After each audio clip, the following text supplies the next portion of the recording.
오늘 본문을 시작하면서 뭐라고 먼저 말씀하냐면 바로 그 시간에 이렇게 시작하고 있습니다.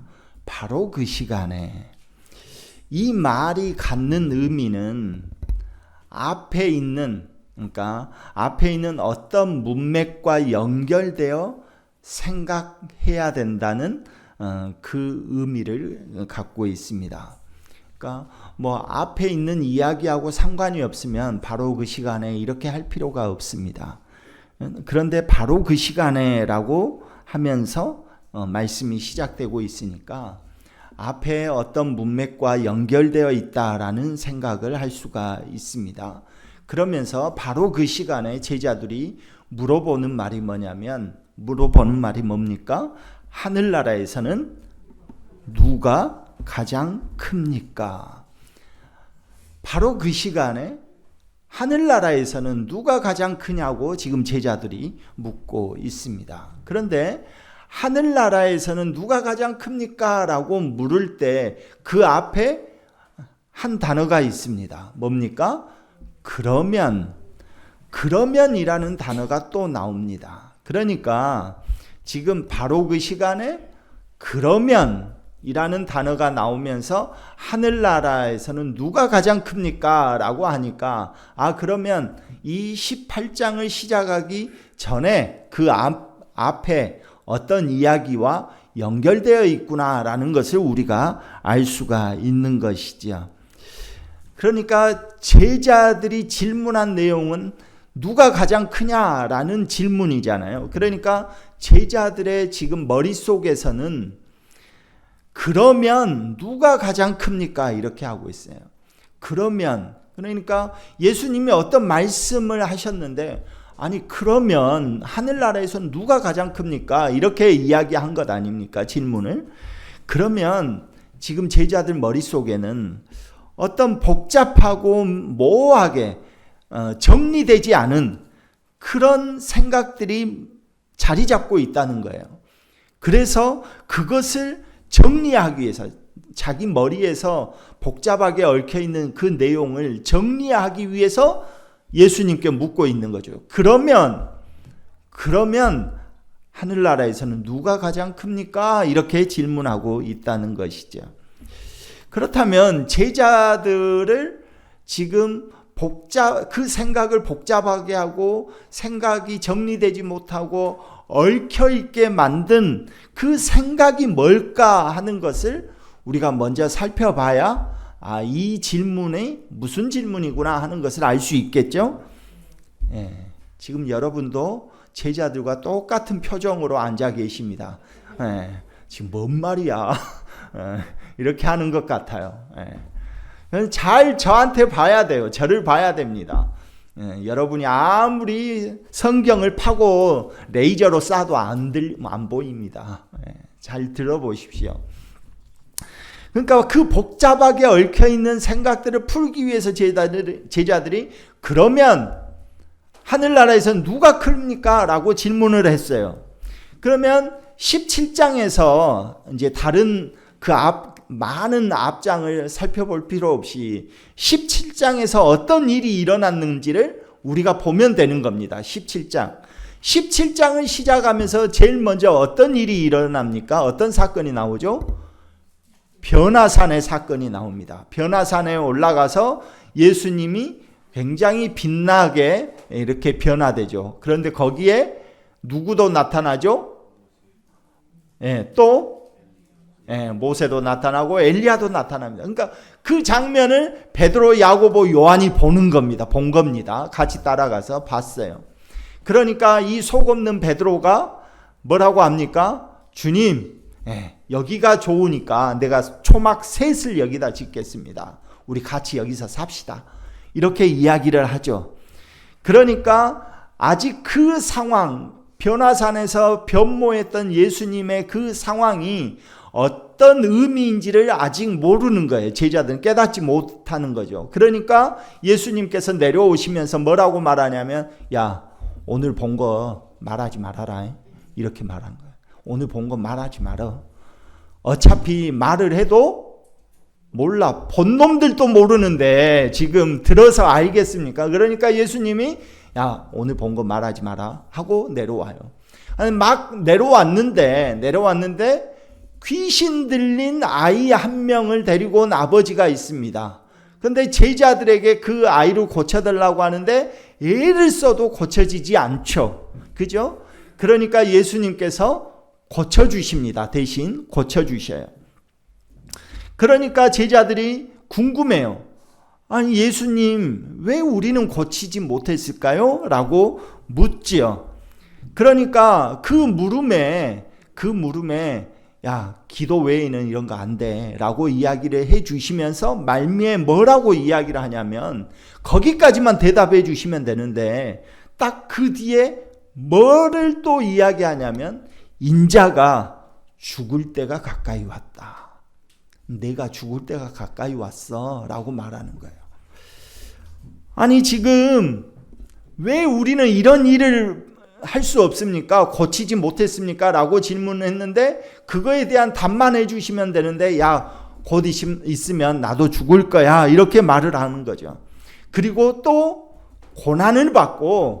내가 고난을 받고 3일 만에 부활할 거야 라는 것을 제자들에게 말을 합니다.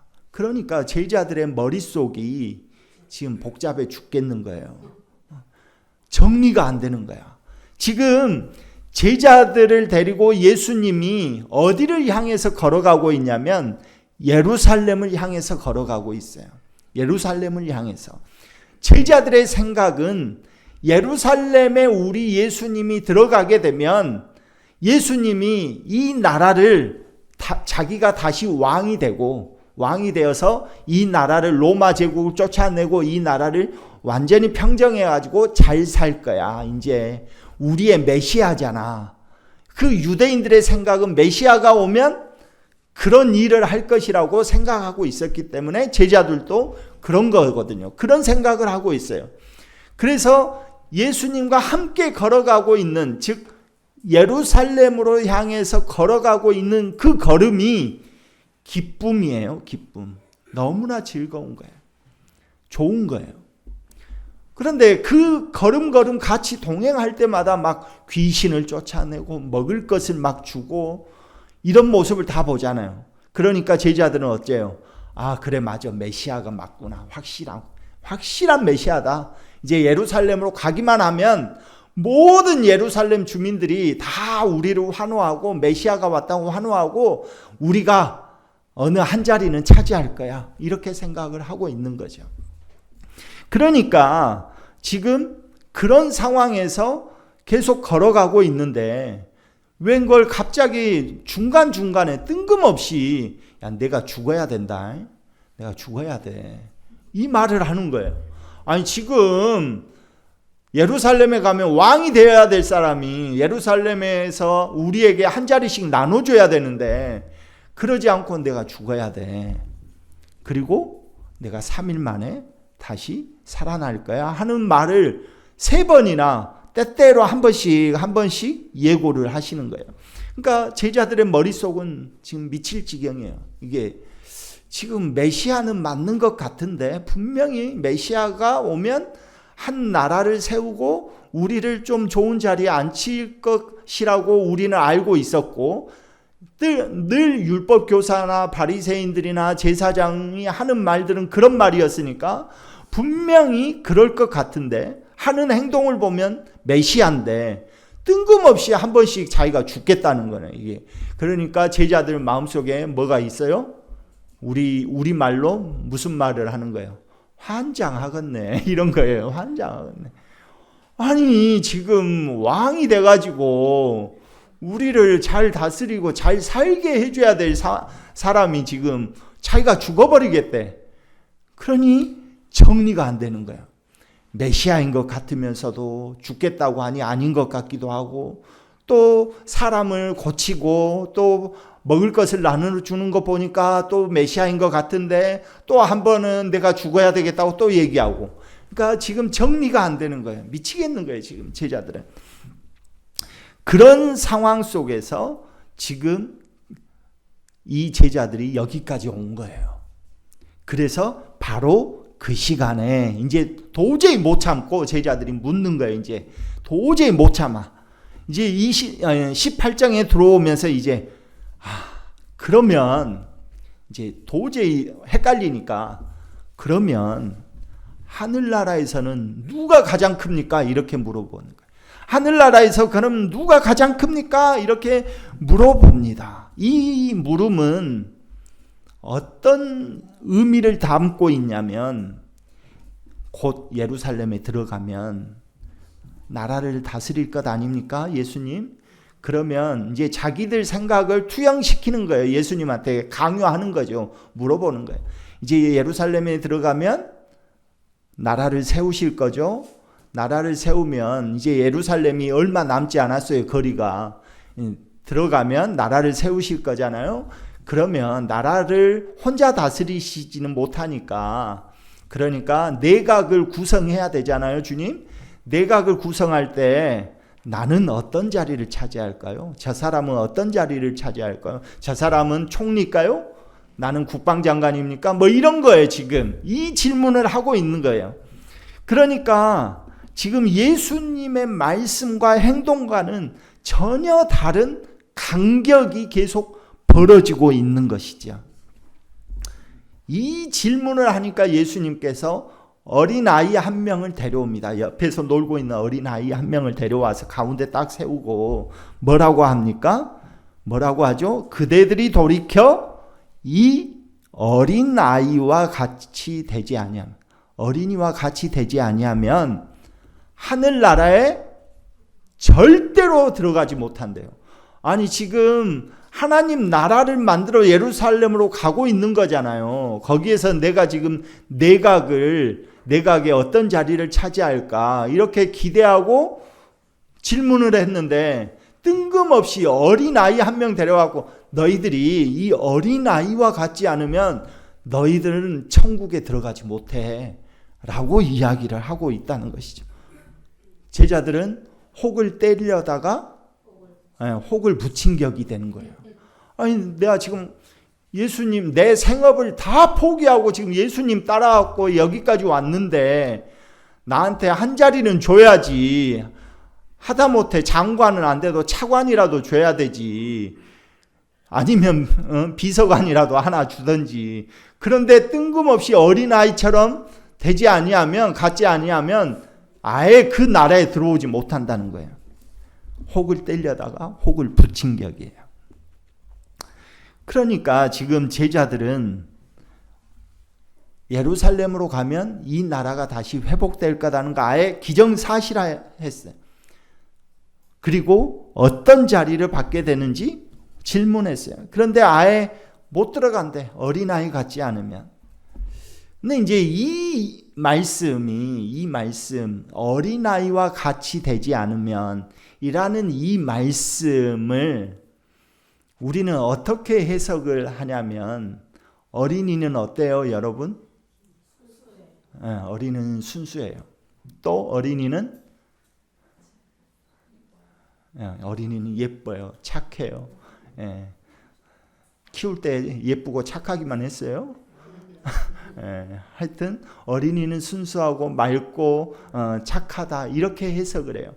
그래서 우리가 어린이처럼 맑고 순수하고 그렇게 되지 않으면 천국에 못 가는구나 이렇게 우리는 생각을 해요. 그런데 2000년 전에 당시 예수님이 살던 그 시대의 어린아이를 어떻게 생각했느냐가 더 중요한 거잖아요. 지금은 우리는 어린이가 그런 존재로 우리가 한 인격으로 우리가 취급을 하잖아요. 그런데 그 당시 예수님 당시의 어린이는 어떤 취급을 받았느냐? 어떤 취급을 받았습니까? 2000년 전에는 사람 수에 들어가지 않았어요. 그래요, 맞아요. 사람 수에 들어가지 않았어요. 사람으로 취급하지 않았어요. 인간으로 취급하지 않은 거예요. 이런 것이 2000년 전에서부터 쭉 이어져 오다가 그런 모습들이 너무나 보기 안 좋으니 그래서 우리 방정환 선생님께서 어린이날을 제정한 거예요.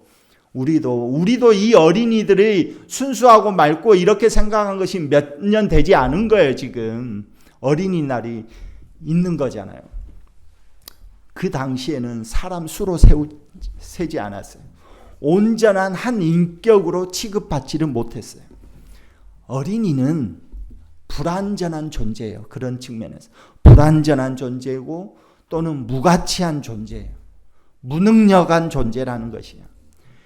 그것이 그 당시의 어린이에 대한 사회적인 통념이었다고요. 그래서 지금 만약에 어린이가 순수하고 맑고 그래야 우리가 그런 것처럼 우리가 그래야 천국에 간다라고 생각한다면 그러면 우리는 뭐를 굉장히 간과한 거냐면 그러면 천국은 내가 조금 노력하면 갈 수 있겠네 라고 생각하게 만드는 거예요. 윤리 도덕적인 개념으로 우리도 좀 순수하게 살아보자. 좀 맑게 살아보자. 그렇게 되면 천국에 가는구나. 내 노력과 의지가 거기에 들어가는 거잖아요. 구원의 개념에. 그렇지 않는다는 거예요. 우리는 알고 있잖아요. 오직 뭘로? 오직 뭘로 들어갑니까? 믿음으로. 그런데 뭐 순수하고 맑고 그러면 우리가 천국에 갑니까? 아니요. 그런 의미로 예수님께서 어린아이를 세워서 이 어린아이 같지 아니하면 천국에 가지 못한다라고 말하는 게 아닙니다.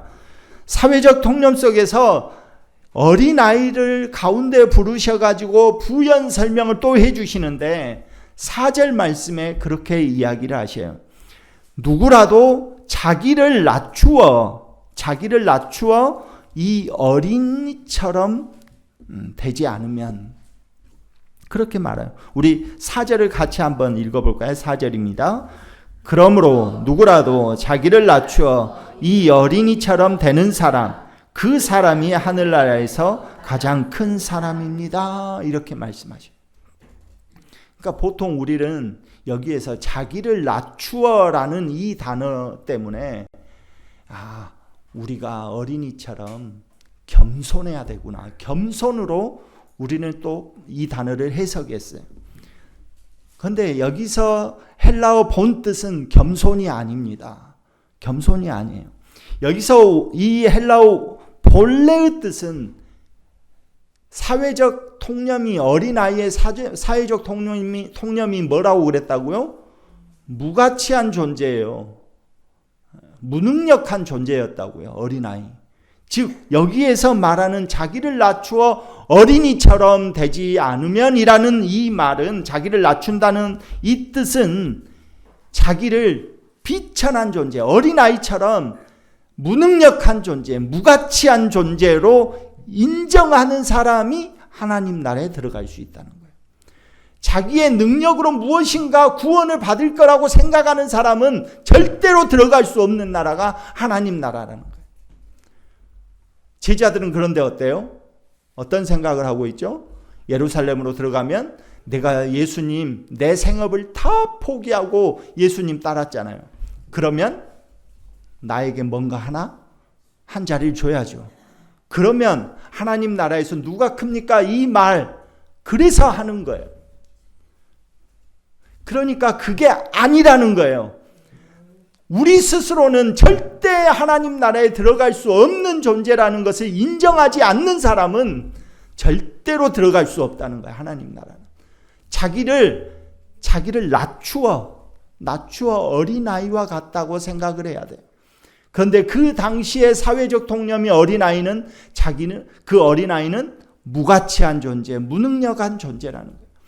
구원에 있어서 우리는 무가치한 존재이고 무능력한 존재라는 거예요. 그런 우리를 예수님이 일방적으로 우리를 사랑해서 보혈의 피를 흘려주시고 우리를 구원시켜 주셨다고요.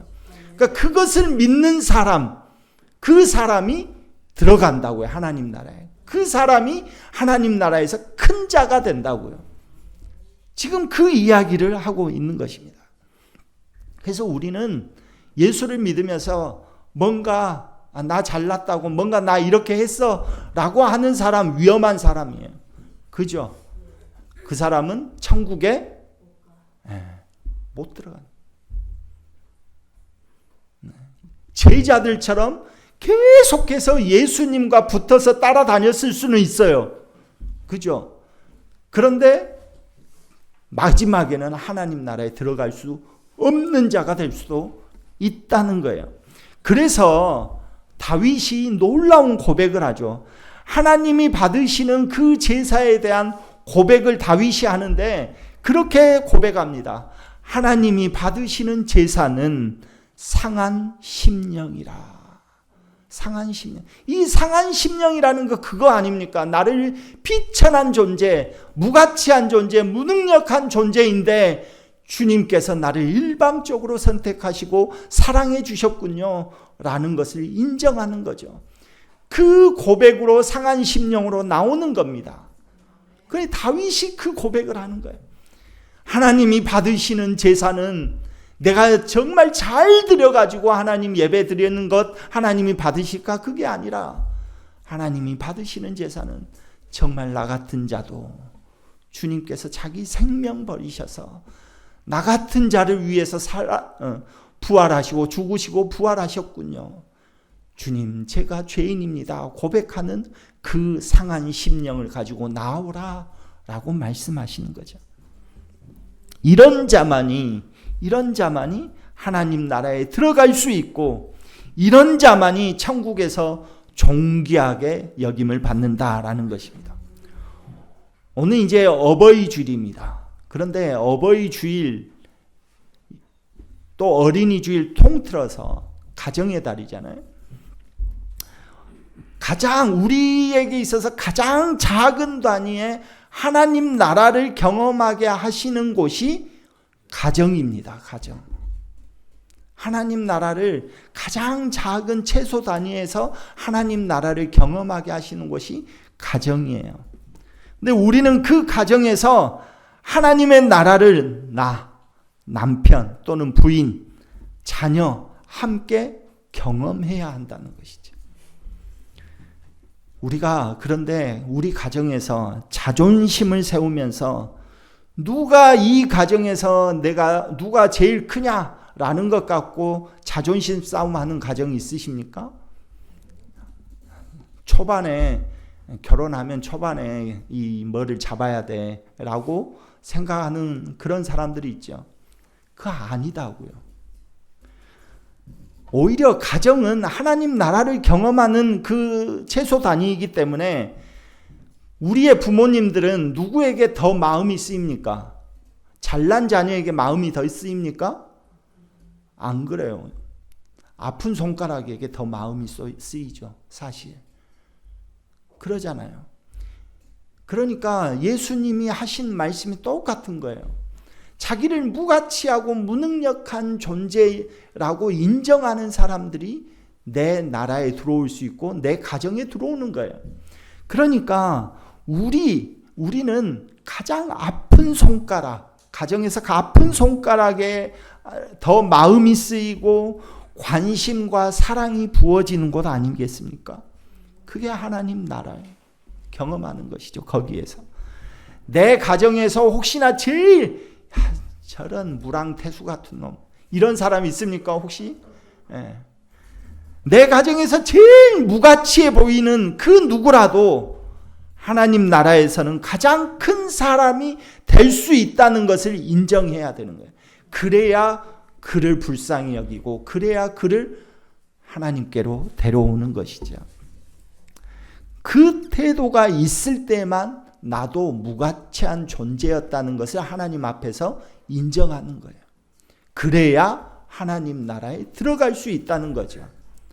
그것이 곧 하나님 나라, 아주 최소 단위의 하나님 나라를 경험할 수 있는 가정이 되는 것이죠. 나한테 용돈 많이 준 애만 내가 예뻐하고 나한테는 용돈을 하나도 안 주고 내 거 뺏어가는 놈은 내가 미워하고 그런 것이 가정입니까? 그렇게 하고 있지는 않죠, 여러분. 아픈 손가락. 쟤는 왜 뭐를 해도 안 될까? 그 아픈 손가락 위에서 더 기도하고, 그가 정말 무가치해 보인다 할지라도 그것 때문에 하나님께서 더 은혜를 베푸시고 그를 인도해 주시기를 원하고 기도하는 것이죠. 그런 곳이 가정인 것이죠.